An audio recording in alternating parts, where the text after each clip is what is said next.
वृंदावन में गैया रोज कन्हैया से चिपकती नहीं थी, लेकिन आज गैया को पता चला बिहारी ब्रज छोड़कर चले जाएंगे तो गायें बिहारी जी के चिपक के खड़ी हैं, दूर नहीं हो रही है, शाम को खोना नहीं चाहती।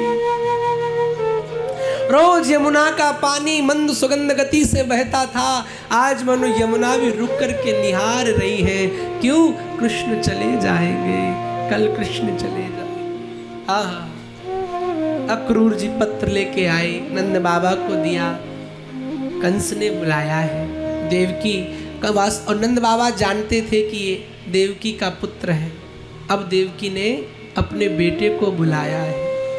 नंद बाबा ने कहा, अक्रूर यशोदा को मत बताना। क्यों? वो कन्हैया के बिना रह नहीं पाएगी। तो क्या बताऊं? बोले यही बताना कि परसों वापस आ जाएगा।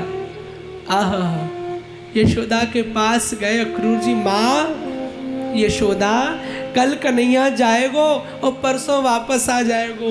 यशोदा बोली, नहीं नहीं, मैं अपने लाल को अपने पास से एक क्षण भी दूर नहीं कर सकती, मैं अपने कन्हैया को भेज नहीं सकती। नंद बाबा कहते, यशोदा रुको ना, परसों लाला आ जाएगा और जैसे परसों लाला लौट के आएगा मैं तुम्हारे लाला को राजा बना दूंगा। अच्छा, मेरा लाल राजा बनेगा? हाँ यशोदा, तुम्हारा लाला राजा बनेगा। यशोदा झूमने लगी, मेरा लल्ला परसों राजा बन जाएगा, मेरा लाल परसों राजा बन जाएगा। यशोदा झूमने लगी। कन्हैया रात में सोए हैं पास में, रोज माँ यशोदा को नींद आ जाती थी। आज मैया यशोदा टुकुर टुकुर निहार रही, जैसे कन्हैया उठते माँ यशोदा सोने का नाटक कर लेती, बार बार निहार रही है। सवेरे उठी, रोज कन्हैया इतने सुंदर नहीं लगते थे, आज वाके बिहारी को देखा, आज कन्हैया बड़े सुंदर लग रहे हैं। माँ ने आज उठाया नहीं, सोने दिया, मेरा लाल सो रहा है। सुबह हुई, बहुत देर हो गई, कन्हैया को जगाया, लाला नेक मेरे हाथ से माखन खाए ले। माखन उठाती है, खिलाती जाती, आंखों से आंसू टपक रहे, माखन खिला रही। क्यों? आज मेरा लाल चला जाएगा। रोज काजल लगाई, ठाकुर जी इतने सुंदर नहीं लगते थे, आज जब काजल लगाया ठाकुर जी बड़े सुंदर लग रहे हैं। यशोदा निहार रही कृष्ण। अक्रूर जी ने कन्हैया को उठाया, रथ पर बिठाया, चल दिए। राधा इत्यादि गोपियों को जब पता चला श्याम जा रहे हैं, भाग खड़ी हुई, कन्हैया मत जाओ, मत जाओ, मत जाओ,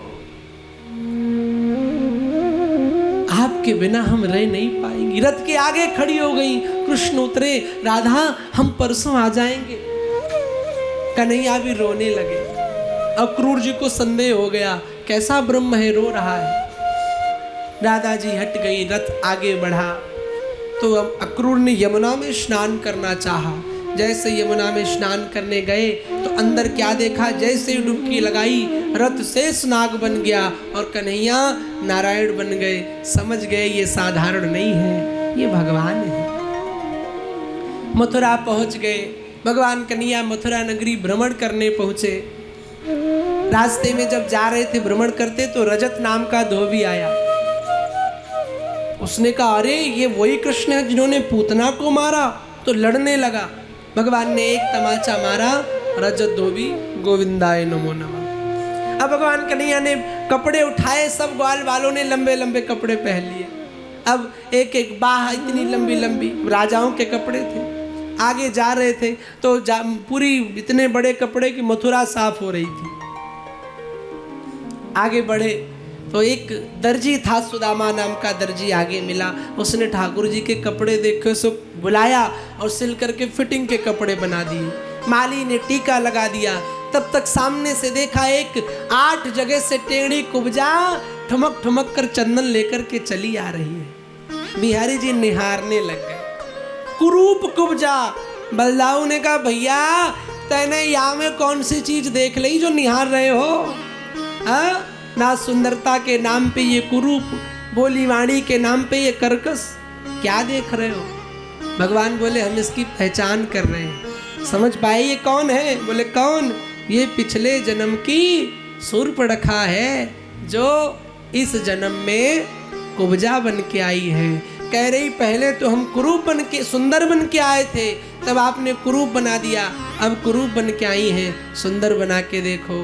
भगवान गए, आलिंगन किया, एक झटका लिया, कुब्जा पर कृपा की, भगवान अंदर पहुंच गए, धनुष तोड़ दिया, मुष्टिक चाणूर को मार दिया, कंस को सिंहासन से खींचा, नीचे गिराया और मुष्टिका प्रहार से कंस का वध कर दिया। बोल कंस मर्दन भगवान की जय। वापस मथुरा नगरी गुरुसेन को दे दी। देवकी ने कन्हैया को पढ़ने के लिए सांदीपनी आश्रम उज्जैन में भेजा और भगवान जब पढ़ कर के आए तो एक दिन भगवान माखन रोटी मैया देवकी ने दिया। भगवान पा रहे थे और पाते पाते आज बरसों हो गई, माँ यशोदा की याद आ गई। जैसे यशोदा की याद आई, कृष्ण हिलकी भर भर के रोने लगे।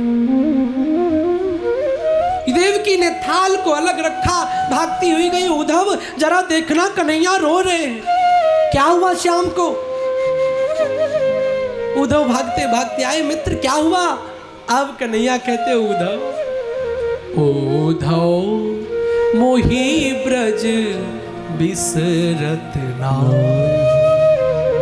हंस सुतासी सुंदर कलरो और कुंजन की छाई। उद्धव मोही ब्रज बिसरत ना। उद्धव मुझसे ब्रजमंडल बुलाया नहीं जाता, मुझे रह रह के यशोदा की याद आती है। हाय मैंने उन ग्वाल वालों से झूठ बोला कि मैं परसों चला आऊंगा। अरे वो माँ यशोदा, मुझे थोड़ा सा बुखार भी हो जाता था, हजारों वैद्यों की लाइन लगा देती थी, उससे झूठ बोला कि परसों चला आऊंगा। मुझे नहीं बुलाया जाता। एक बार तुम चले जाओगे, क्या गोपियों को मेरी खबर पहुंचा दोगे? उद्धव कहते सरकार मैं ज्ञानी बृहस्पति का शिष्य, वो गांव के ग्वारिये भला मेरी भाषा को समझ पाएंगे? कन्हैया कहते तुम जाओ तो सही, मेरी कमली ले लेना। उद्धव जी काली कमली लेकर ठाकुर जी की चले।